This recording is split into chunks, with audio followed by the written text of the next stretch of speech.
The inspiration of putting the preserve here took place in my parents' home. After my dad had passed away, we decided to have a memoriam for him here.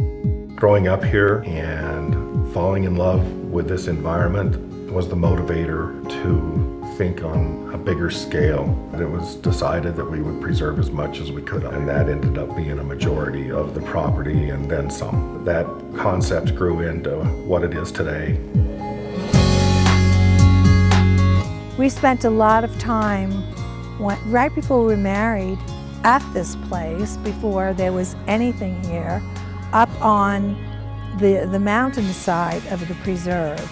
And we'd just go up there and walk around and bring a picnic lunch or come out here, and it was just some of the happiest memories that I have of Tad.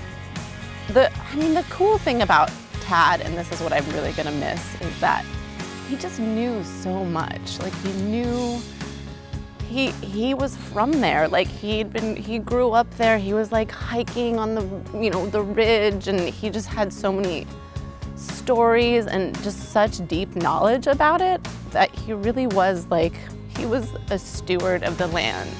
Tad had an obsession with nature in every aspect of his life, the way he dressed, the stuff he collected, to, his love and admiration for the nature park and everything he did. I think the largest impact that I see is that space is there. And I drive by it and I see it and I'm just like, wow, this is better than I ever imagined. I think somehow Tad put his fingerprint on this property and on this project early on, and I think that his spirit really is what will be most pervasive as it goes on.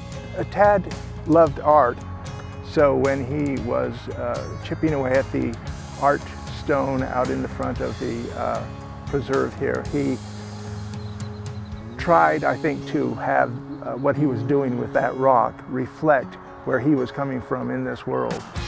Tad's influence, it's become what it is, the preserve that it is, and even when he gave it to Utah State University, his biggest concern was this would still be a community asset to Park City.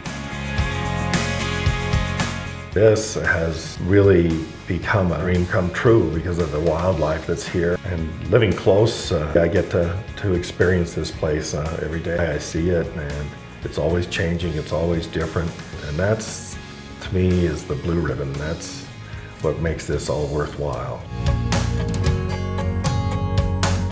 The best way to keep Tad's memory alive is to honor nature and to associate him with the preserve and everything that was good about it. Friendship, kindness, love, compassion.